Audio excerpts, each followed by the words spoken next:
ازيكم عاملين ايه؟ النهاردة ان شاء الله هنكمل الجزء الثاني من سلسلة الليبيد.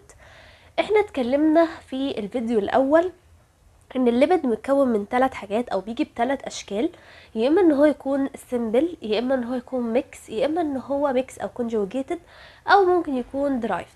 تمام.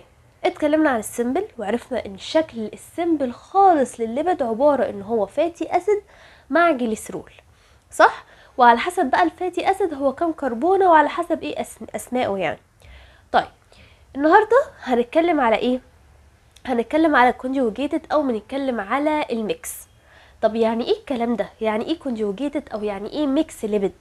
يعني حضرتك بتجيبي او حضرتك يعني بنجيب طبخه، بنجيب كده طبق ماشي، بنحط على الطبق ده ليبيد، تمام، اللي هو فاتي اسيد وجليسرول، وبنحط حاجه تانية فيطلع لنا مركب. خلاص. طيب، هنحط قد ايه فاتي اسيد؟ هل هنحط واحده فاتي اسيد بس؟ هنحط واحده بس جليسرول؟ ده بيفرق برضو من مركب لمركب. طب ايه الجزء التاني اللي احنا هنحطه؟ ده اللي هنعرفه دلوقتي.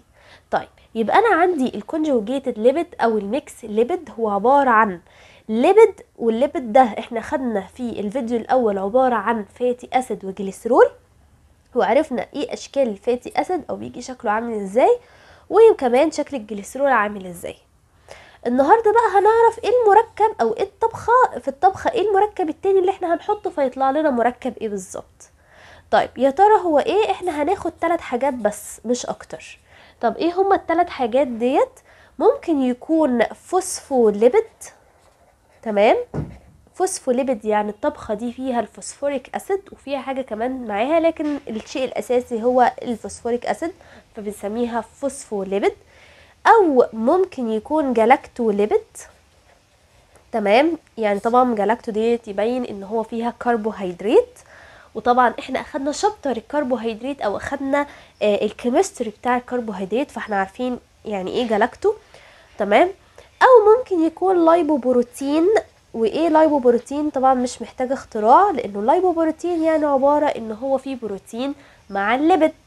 خلاص، يبقى يا اما فيه فوسفوريك اسيد، يا اما فيه كربوهيدرات، يا اما يكون فيه بروتين، وهنكون الطبخة فهيطلع لنا المركب اللي هو الكونجوجيتد ليبيد. تمام كده. طيب. اول حاجة بقى هنتعلمها هي في طبخة الفوسفوليبيد، هي مركب اسمه او طبخة اسمها الفوسفاتيديك اسيد. طيب، الطبخة دي عبارة عن ايه؟ تعال نرجع كده للمقادير بتاعتنا. المقادير بتاعتنا بتقول لنا ان الحاجة الاساسية اللي موجودة لازم هي فاتي اسيد وجليسرول. دي حاجة اساسية. الله اعلم بقى احنا هنضيف كام فاتي اسيد وكام جليسرول، تمام، لكن دول حاجات اساسيه موجوده عندنا في المركب. ماشي كده. طيب، بعد كده عندي هنضيف بقى الاضافات بتاعتنا او التوابل بتاعتنا على حسب ايه هي الماده او ايه هي الوصفه بتاعتنا.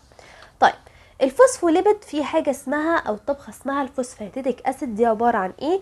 الحاجه الاساسيه عندي هي الجليسرول. طيب وريني كده الجليسرول بيتكتب ازاي، فكريني بيه. بيتكتب بالطريقه ديت.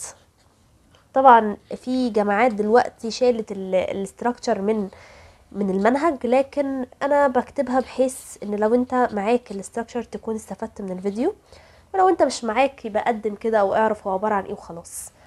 طيب، ادي الجليسرول اهو. والوصفة الاساسية بتاعتنا ان هي فيها فاتي اسيد. طيب، شكل ايه الفاتي الاسيد بتاعنا ده؟ والله هو ممكن يجي باي شكل من اشكال الفاتي اسيد اللي احنا اخدناه.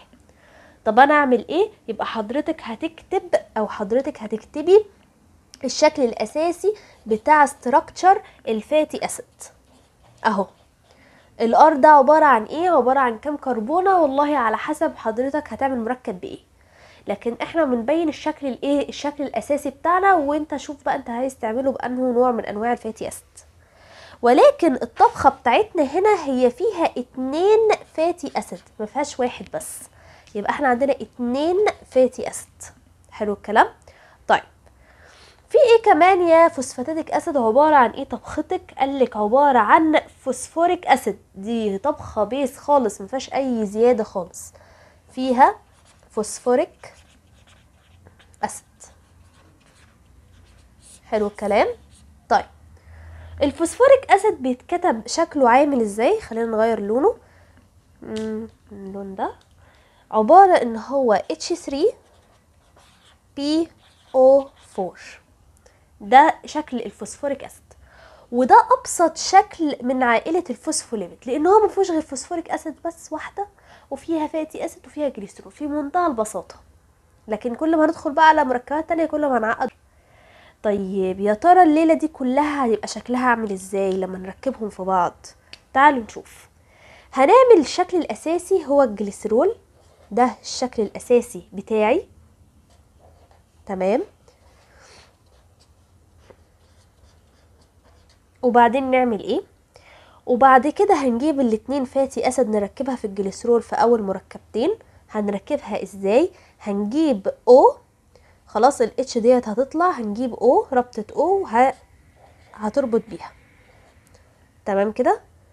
وادي الار اهي، وادي الاو التانية.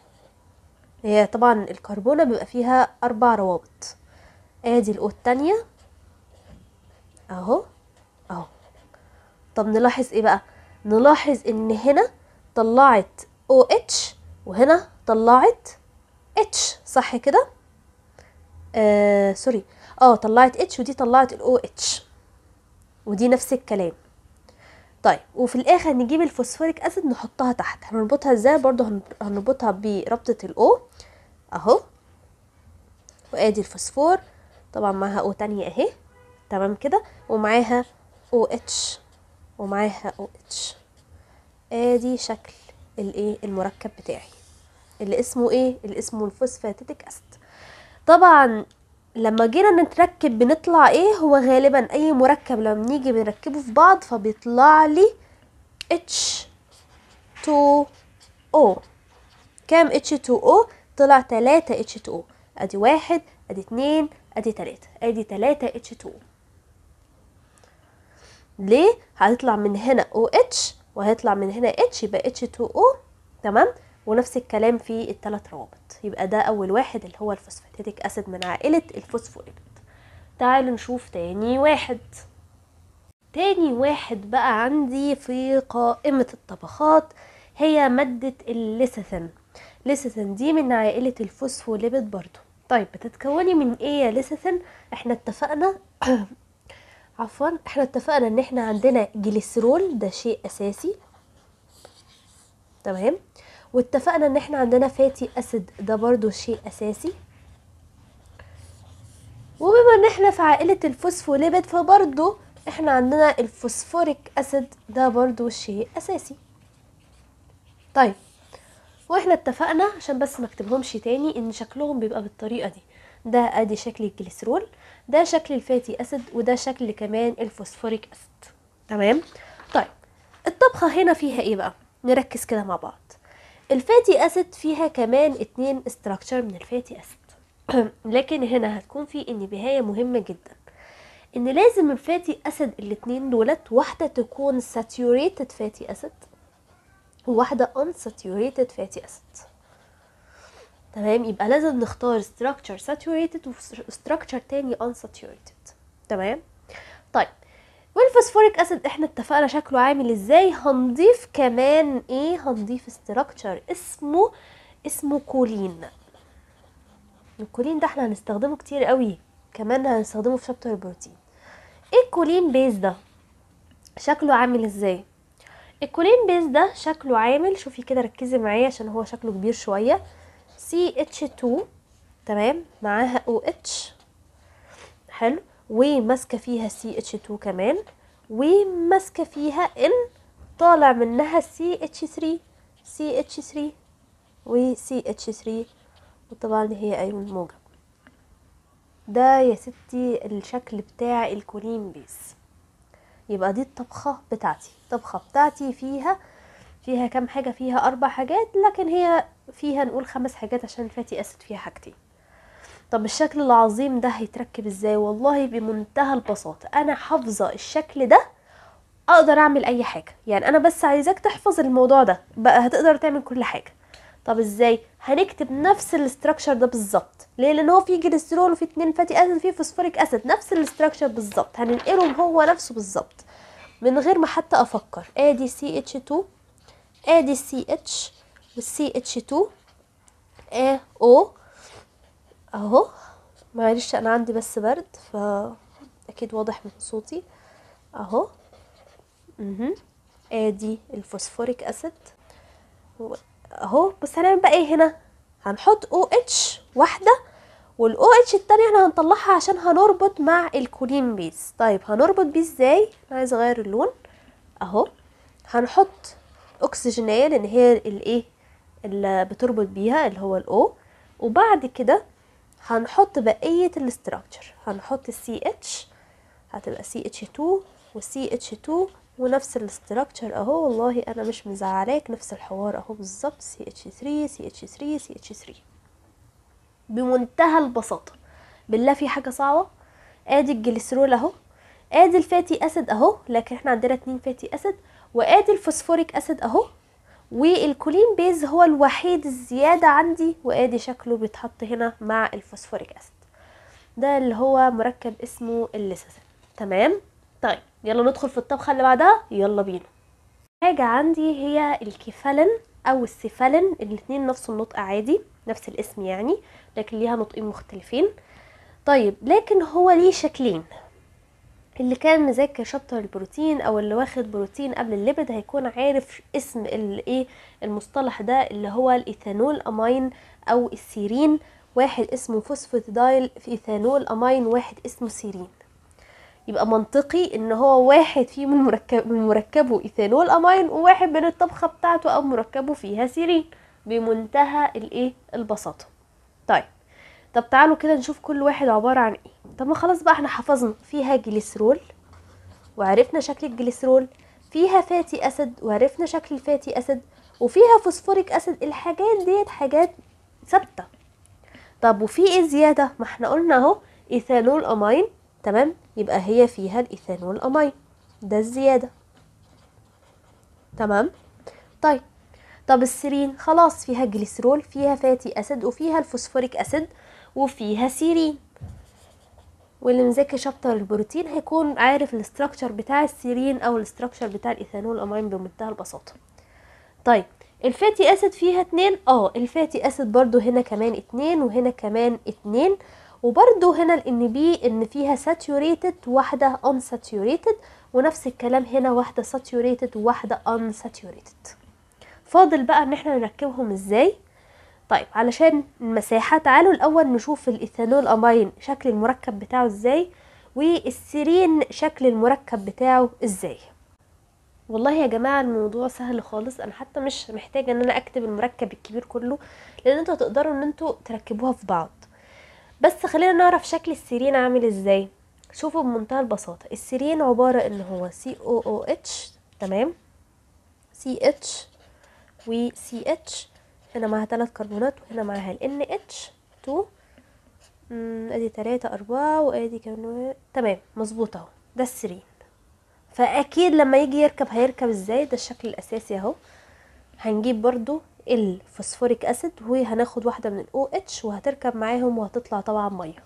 هتركب هنا مع CH3 وتطلع H2O بمنتهى البساطه. طيب الايثانول امين عباره عن ايه بقى؟ عبارة ان هو بمنتهى البساطة عبارة ان هو CH2 معاها NH2، تمام كده، و CH2 تمام،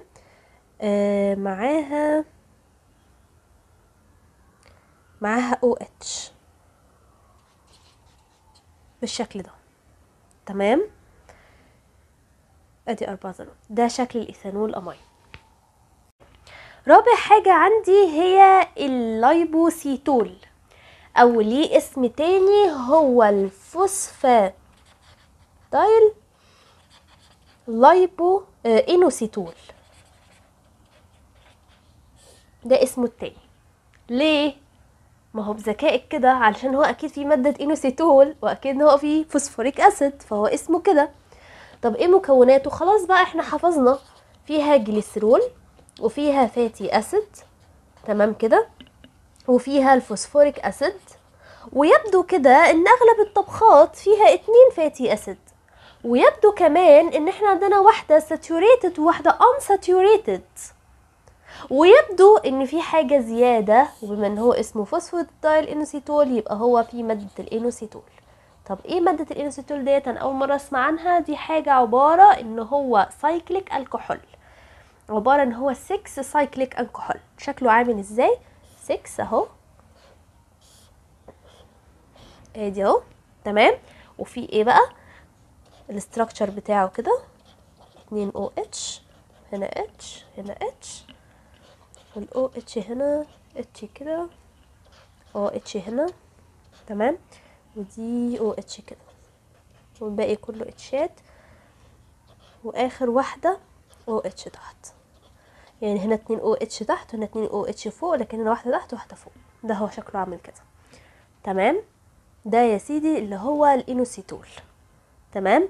طيب فبنركبه ازاي؟ بمنتهى البساطه بنمسك الاو اتش ديت، خلاص، ونعمل كده، وتمسك مع الفوسفوريك اسيد اهو، حلو. وطبعا هنا ماسكه في الجليسرول، ده الاستراكشر بتاع الجليسرول، وكل واحده من الجليسرول ماسكه في الفاتي اسيد، اللي هي ايه؟ اللي هي راحت فين؟ اهو، ادي الجليسرول، ادي واحده فاتي اسيد هنا، واحده فاتي اسيد هنا، تمام كده.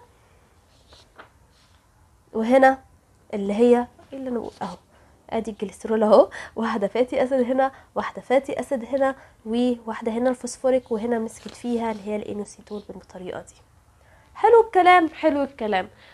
طيب حفظتوا؟ حسيتوا ان انتوا الموضوع سهل بالنسبه لكم؟ طب ما تيجوا نتلخبط شويه وناخد اخر واحده عشان تشوفوا ان الحياه مش بالبساطه دي، وان في مركبات بتلخبط. يلا بينا، يلا بينا نتلخبط. عندي اخر واحد وهو السفنجومايلين. السفنجومايلين ده مركب موجود في النيرف، تمام. طيب اللي هو الاعصاب يعني. طيب السفنجومايلين ده عبارة ايه مكوناته؟ احنا عارفين جليسرول، فاتي اسيد، فوسفوريك اسيد. لا لا لا لا، وقفي هنا. الا جليسرول و2 فاتي اسيد. لا لا، بقولك وقفي هنا، لان هو مختلف تماما. ما فيهوش جليسرول. امال في ايه؟ في مادة اسمها السفنجوسين، تمام. هو الوحيد المختلف اللي ما فيهوش جليسرول، تمام. واسمه السفنجوسين بيز، تمام. وفي 1 بس فاتي اسيد، ما فيهوش 2، واحد بس عشان بس ما تنسوش، خلاص. وفي فوسفوريك اسيد، مفيش مشكلة، خلاص. وفي كولين. يبقى هنا الطبخة عندي المقادير فيها مختلفة تماما، فيها كولين وفيها السفنجوزين بيز، ودي حاجة مختلفة. واغلب الجامعات تقولك الاستراكشر ده مش عليكم، لان هو استراكشر صعب شوية، تمام. ده لو اصلا الاستراكشرات معاكم يعني. السفنجوسين ده شكله عامل ازاي؟ شوفي يا ستي، شكله كده CH2 CH CH وسي سوري وسي اتش، تمام. هنا فيها OH، هنا فيها NH2. صعب يعني على مستواكوا سنة أولى يعني. وده فيه CH كمان، ماسك فيه CH2 في 12 ذرة، تمام. 12 تمام. واخر حاجة CH3. ده يا سيدي السفنجوسين بيز. صعب ومش كل يعني الجامعات، ولو حد حذفه من عندكم فهو صعب يجي في الامتحان خالص يعني اكبر من مستوى سنة اولى. وفي واحد فاتي اسيد، احنا عرفنا شكل الفاتي اسيد، عرفنا شكل الفوسفوريك اسيد، وعرفنا شكل الكولين. طيب يبقى احنا ملاحظين ان الكولين دي تاني مرة انا اذكر فيها كلمة كولين بيز. ففي سؤال مشهور قوي يجي يقولك انيوموريت، تمام، انيوموريت الفوسفوليبيد containing كولين بيز. فانت لازم تكوني عارفة كل طبخة ايه مكوناتها، تمام. ده السؤال. سؤال تاني ممكن يجي في الامتحان يقولك انيومريت الفوسفوليبيد، خلاص، واشرحي واحد. ده سؤال. ممكن سؤال تاني يقولك طب ايه هما انيومريت الفوسفوليبيد الكونتيننج جليسرول. يبقى ما لاقيش حد في الامتحان يقول لي الله ده كلهم فيهم جليسرول، لا ده ما فيهوش جليسرول. خلاص كده. يبقى اسئله كتير قوي ممكن تطلع، يعني هو تحس الموضوع سهل لكن ممكن نتلاعب بالاسئله عادي جدا. طيب اخر حاجه بقى هناخدها النهارده هي ايه؟ هي الامبورتانس بتاعه الفوسفوليبيد. يا ترى ايه هي اهميه الفوسفوليبيد ديت في جسمنا او في جسم الانسان؟ يعني اكيد جسمنا هو جسم الانسان، يلا ما علينا. بقى نشوف ايه هي اهمية الفوسفوليبيد في جسمنا. احنا ليه عمالين ناخد مركبات الفوسفوليبيد وايه هي اهميتها؟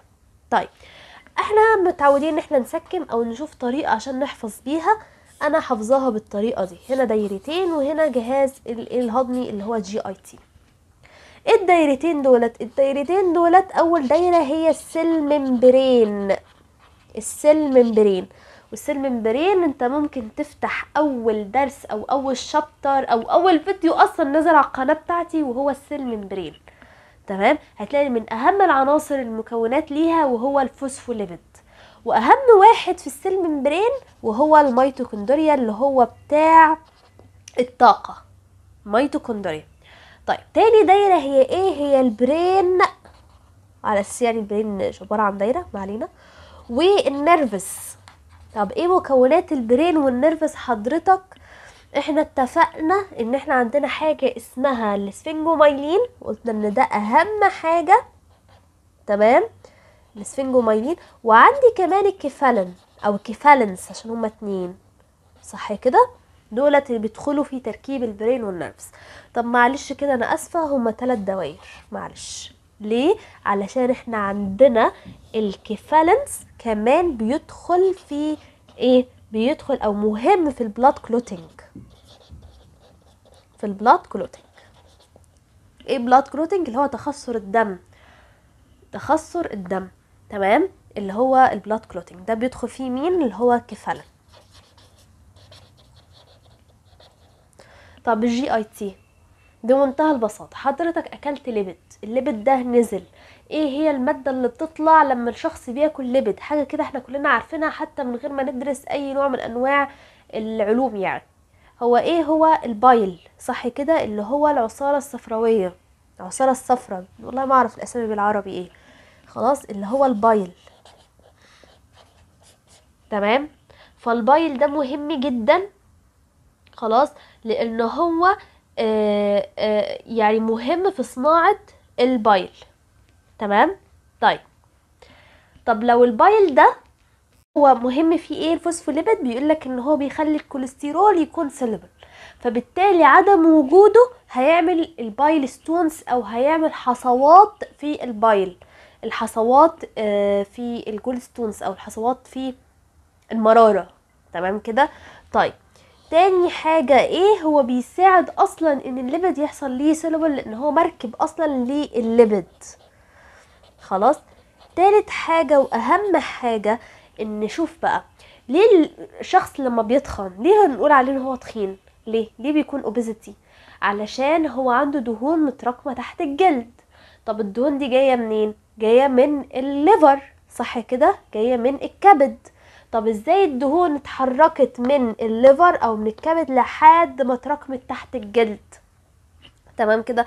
طبعا ان هي تتراكم تحت الجلد ده رحمة من ربنا، لان هي لو اتراكمت في الليفر او اتراكمت في الكبد ده هيعمل لنا الفاتي ليفر، وده طبعا مرض ومرض خطير جدا وبيموت اصلا. وده هتشوفوه في معامل باثولوجي، هتشوفوا كده الليفر اللي هي فاتي ليفر موجودة جدا موجودة يعني في معامل باثولوجي. خلاص. طيب ما علينا. مين بيشيل الليبيد او بيشيل الدهون ديت من الليفر اللي بيحطها سبكوتينوس او تحت الجلد؟ هو الفوسفوليبيد ده. يبقى هو بيمنع الايه؟ الفاتي ليفر. خلاص كده. والبايل ده بان هو بيمنع البايل ستونز او الكوليسترول ستونز اللي هي الحصوات بتاعه الكوليسترول. وديت عبارة عن فوائد او اهمية الفوسفوليبيد. خلاص كده احنا خلصنا اول جزء من الكونجوجيتد ليبيد اللي هو ايه، اخدنا الفوسفوليبيد. الفيديو الجاي ان شاء الله هنتكلم على الجلاكتوليبيد، وهو صغنن خالص، يمكن ناخد الجلاكتوليبيد واللايبوبروتين في فيديو واحد لان هم صغننين خالص يعني. اتمنى تكونوا استفدتوا، لو استفدتوا والمعلومات كانت كويسه اتمنى ان انتوا تعملوا لايك عشان ده بيعرفني ان انتوا فعلا استفدتوا، واي كومنت اكيد سيبولي كومنت يعني. مع السلامه.